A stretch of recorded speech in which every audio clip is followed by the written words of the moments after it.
وہ خاموشی سکون والی نہیں تھی، خوف والی تھی، ایسی خاموشی جس میں ہر شخص دبے قدم چلتا تھا۔ اندر بڑے ہال میں مدھم روشنی جل رہی تھی، چند آدمی سر جھکائے کھڑے تھے، کسی کی ہمت نہیں ہو رہی تھی کہ نظریں اٹھا کر سامنے بیٹھے شخص کو دیکھ سکے۔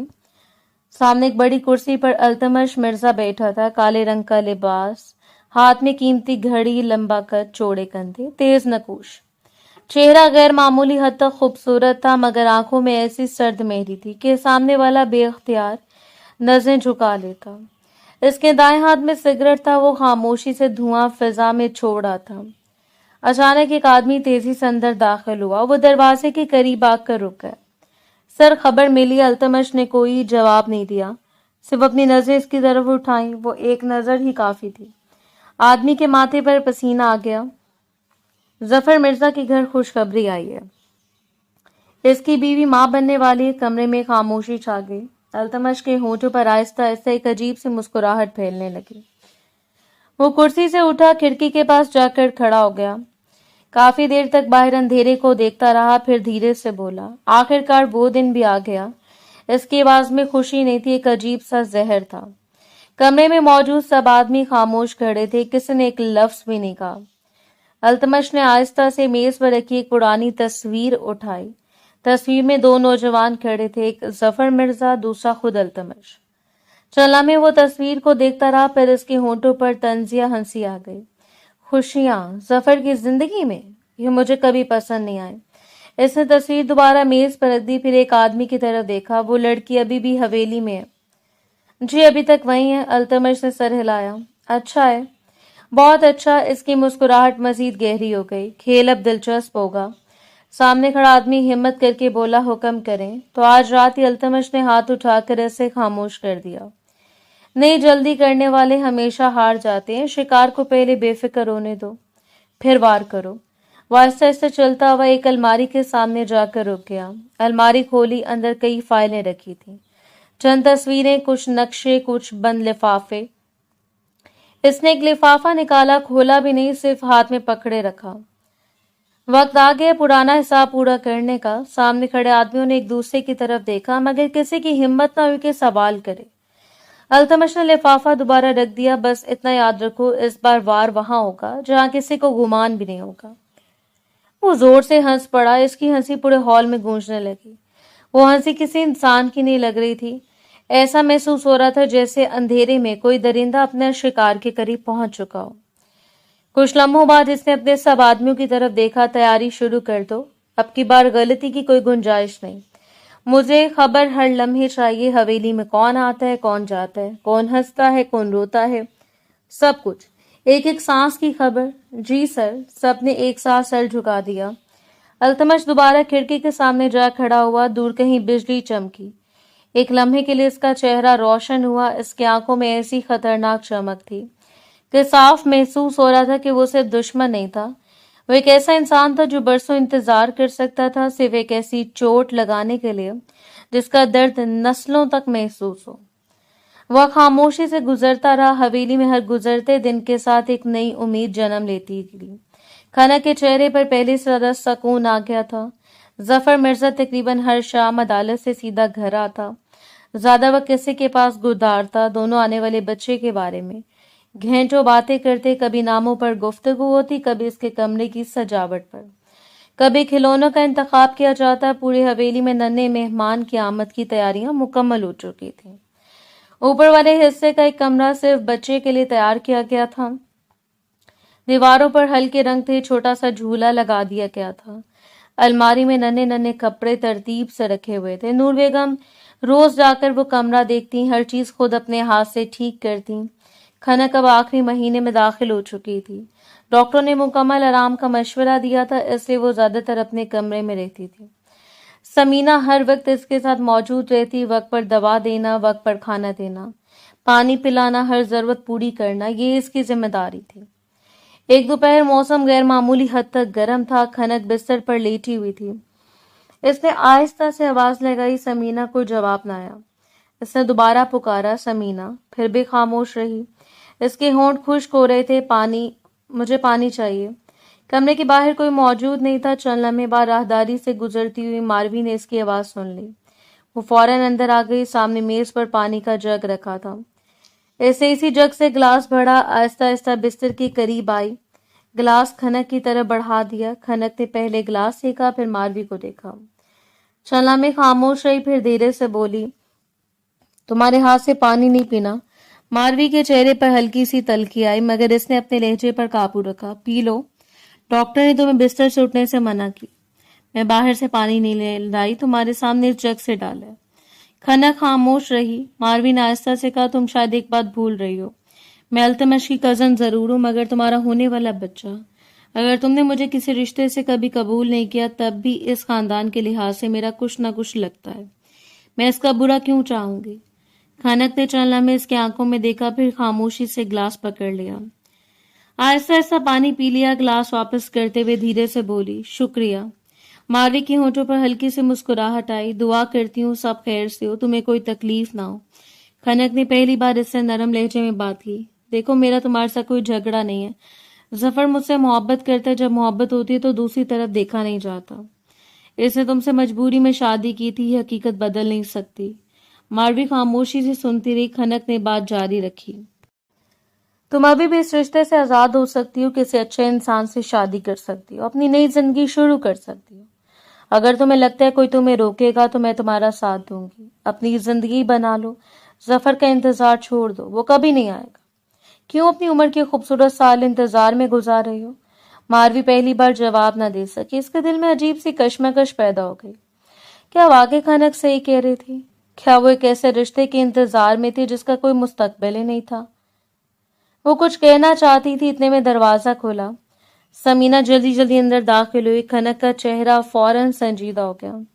تم کہاں چلی گئی تھی؟ میں کب سے تمہیں بلا رہی تھی. سمینا گھبرا گئی. معاف کر دے, میں غسل خانے گئی تھی. کھنک نے گہرا سانس لیا پھر خاموش ہو گئی. کمرے میں دوبارہ سکون چھا گیا. کئی دن مزید گزر گئے. حویلی میں ہر شخص انتظار کر رہا تھا. کھنک کی ولادت کا وقت پورا ہو چکا تھا. ڈاکٹروں نے پہلے ہدایت دی تھی, کسی بھی لمحے درد شروع ہو سکتا ہے. ظفر مرزا نے کسی قسم کا خطرہ مول نہیں لیا. پورا میڈیکل سٹاف حویلی میں بلا لیا گیا. جدید طبی مشینیں بھی منگوا لی گئیں. ایک کمرہ عارضی طور پر مکمل طبی سہولیات سے تیار کر دیا گیا. ظفر کسی صورت کھنک کو ہسپتال منتقل نہیں کرنا چاہتا تھا. اسے ہر لمحہ التمش کا خوف رہتا تھا. کیا معلوم دشمن کہاں چھپا بیٹھا ہو. رات کے آخری حصے میں اچانک کھنک کو شدید درد شروع ہو گیا. چند لمحوں میں پورا گھر جاگ اٹھا. ڈاکٹر فوراً اس کے کمرے میں پہنچ گئی.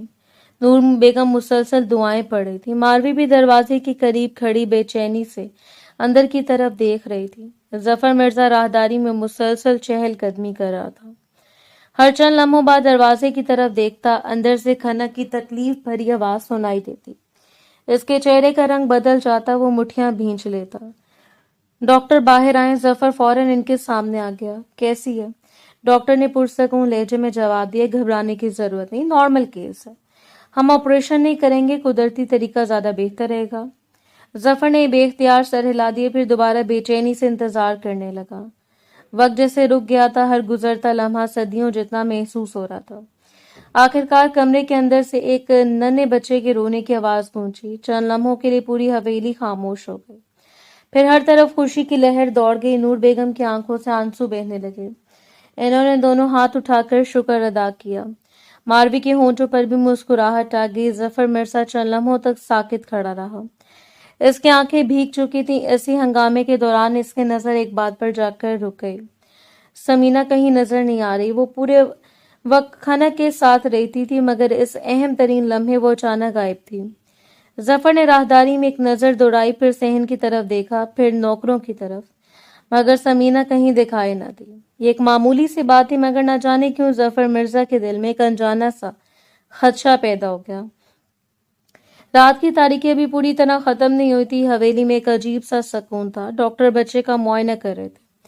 نور بیگم کی گود میں ننھا سا وجود سکون سے سو رہا تھا. ہر کوئی اس بچے کو دیکھنے میں مصروف تھا. کمرے کے اندر کھنک گہری نیند میں محسوس ہو رہی تھی. ولادت نے اس کے جسم کی ساری طاقت چھین لی تھی. ڈاکٹر نے جاتے ہوئے کہا تھا, فکر کی کوئی بات نہیں ہے, ماں بالکل ٹھیک ہے.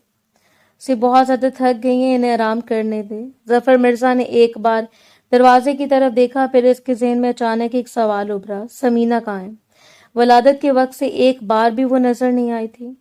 یہ بات مسلسل اس کے ذہن میں کھٹک رہی تھی۔ وہ تیز قدموں سے راہداری میں چلنے لگا، ایک ایک کمرہ دیکھنے لگا، نوکروں سے پوچھا، کسی نے اسے نہیں دیکھا تھا۔ اسی تلاش کے دوران وہ دوبارہ کھنک کے کمرے کے قریب پہنچا۔ دروازہ بند تھا۔ اندر سے کسی گھٹی سی آواز آ رہی تھی، جیسے کوئی پوری طاقت سے سانس لینے کی کوشش کر رہا ہو۔ ظفر کے ماتھے پر بل پڑ گئے۔ اس نے ایک لمحہ بھی ضائع نہیں کیا، دروازہ زور سے کھول دیا۔ سامنے کا منظر دیکھ کر اس کے قدم وہیں جم گئے۔ سمینہ دونوں ہاتھوں سے تکیہ دبائے کھڑی تھی، کھنک بے حس و حرکت بستر پر پڑی تھی۔ اس کے ہاتھ ہلکی سی جنبش کے بعد خاموش ہو چکے تھے۔ تکیہ ابھی بھی سمینہ کے ہاتھ میں تھا۔ ظفر کی آنکھیں خوف سے پھیل گئیں۔ سمینہ! اس کی گرجدار آواز پورے کمرے میں گونج اٹھی۔ سمینہ چونک کر مڑی۔ ظفر پوری قوت سے اس کی طرف لپکا، ایک زوردار دھکا دیا۔ سمینہ دیوار سے جا ٹکرائی، تکیہ اس کے ہاتھ سے گر گیا۔ ظفر فوراً کھنک کے پاس پہنچا۔ اس نے کانپتے ہوئے ہاتھوں سے اس کا چہرہ تھاما۔ کھنک! کھنک! آنکھیں کھولو! کوئی جواب نہ آیا۔ ظفر کی آواز ٹوٹ گئی۔ ڈاکٹر جلدی آؤ! پورا گھر دوبارہ دوڑتا ہوا اس کمرے کی طرف آیا۔ ڈاکٹر چند لمحوں میں اندر پہنچ گئی۔ انہوں نے فوراً کھنک کا معائنہ شروع کیا۔ CRP دیا گیا۔ بار بار کوشش کی گئی۔ کمرے میں موجود ہر شخص سانس روک کے کھڑا تھا۔ نور بیگم دروازے کے ساتھ کھڑی مسلسل دعائیں پڑھ رہی تھی۔ ماروی کے چہرے سے خون اتر چکا تھا۔ چند منٹ بعد ڈاکٹر کے ہاتھ رک گئے۔ انہوں نے آہستہ سے سر جھکا لیا۔ کمرے میں ایسی خاموشی چھا گئی جیسے وقت رک گیا ہو۔ ڈاکٹر نے بھاری آواز میں کہا، ہم معذرت چاہتے ہیں، اب یہ ہمارے درمیان نہیں رہے۔ یہ الفاظ سنتے ہی ظفر مرزا جیسے پتھر کا ہو گیا۔ وہ کھنک کا ہاتھ پکڑے بیٹھا رہا۔ اسے یقین ہی نہیں آ رہا تھا، چند لمحے پہلے وہ اپنی زندگی کی سب سے بڑی خوشی کا مالک بنا تھا، اب اسی لمحے اس کی پوری دنیا بکھر چکی تھی۔ نور بیگم کے دل دہلا دینے والی چیخ پوری حویلی میں گونج گئی۔ ماروی بے اختیار رونے لگی۔ نوکر سر جھکائے کھڑے تھے۔ ایک طرف نومولود بچے کے رونے کی آواز تھی، دوسری طرف اس کی ماں کی بے جان خاموشی۔ خوشی غم دونوں ایک ہی چھت کے نیچے کھڑے تھے۔ اسی دوران سمینہ نے آہستہ آہستہ دروازے کی طرف قدم بڑھانے کی کوشش کی، مگر ظفر کے محافظ پہلے دروازے پر پہنچ چکے تھے۔ اسے فوراً قابو میں کر لیا گیا۔ اس کے ہاتھ باندھ دیے گئے۔ وہ پہلے خاموش رہی، پھر اچانک ہنسنے لگی۔ وہ ہنسی سن کر سب کے جسم میں کپ کپی دوڑ گئی۔ ظفر مرزا آہستہ آہستہ اس کے سامنے آیا۔ اس کی آنکھوں میں بھی آنسو تھے۔ غصہ بھی تھا۔ کیوں؟ صرف ایک لفظ۔ سمینہ نے سر اٹھایا، کیونکہ یہی میرا کام تھا۔ کمرے میں موجود سب لوگ اسے دیکھنے لگے۔ سمینہ نے بغیر کسی خوف کے کہنا شروع کیا، میں کوئی مظلوم لڑکی نہیں ہوں۔ رضیہ بھی بے قصور نہیں تھی۔ ہم دونوں نے جھوٹ بولا تھا، وہ سب ایک منصوبہ تھا۔ نور بیگم کے چہرے پر حیرت پھیل گئی۔ سمینہ نے سرد لہجے میں کہا، التمش نے ہمیں تمہارے پاس بھیجا تھا، اس سے معلوم تھا تم ہر مظلوم کی مدد کرتے ہو، تمہاری یہی شرافت تمہارے سب سے بڑی کمزوری ہے۔ میں جاسوس بن کر اس گھر میں آئی، اعتماد جیتا، انتظار کیا، آج پہلا مرحلہ مکمل ہوا۔ ظفر مرزا کی مٹھیاں بھنج گئیں۔ سمینہ کی آنکھوں میں عجیب سی چمک تھی، پہلے کھنک، پھر اس کا بچہ، پھر ایک ایک کر کے سب۔ یہی منصوبہ تھا۔ اتنا سننا تھا کہ ظفر مرزا کے صبر کا بند ٹوٹ گیا۔ اس نے ایک لمحہ بھی ضائع نہیں کیا۔ وہ کھڑا ہوا، آنکھوں سے آنسو صاف کیے، پھر اپنے محافظوں کی طرف دیکھا۔ گاڑیاں نکالو، ابھی اسی وقت۔ چند ہی منٹوں میں اسلحہ بردار آدمی حویلی کے باہر جمع ہو گئے۔ گاڑیوں کے انجن گرجنے لگے۔ ظفر مرزا نے آخری بار مڑ کر اپنے بیٹے کی طرف دیکھا، پھر کھنک کے بے جان چہرے پر نظر ڈالی۔ اس کی آنکھوں میں اب صرف خاموش درد نہیں تھا، انتقام کی آگ بھی جل رہی تھی۔ قافلہ پوری رفتار سے التمش کے بنگلے کی طرف روانہ ہو گیا۔ پچھلے حویلی میں نور بیگم ننھے بچے کو سینے سے لگائے بیٹھی تھی۔ ان کے لبوں پر صرف ایک دعا تھی کہ اس بچے نے بھی دنیا میں آنکھ کھولی ہے، خدا کرے آج وہ اپنے باپ کو بھی نہ کھو دے۔ رات ڈھل چکی تھی، آسمان پر بادل چھائے ہوئے تھے، ہوا میں عجیب سی اداسی تھی، پورا گاؤں خاموش تھا۔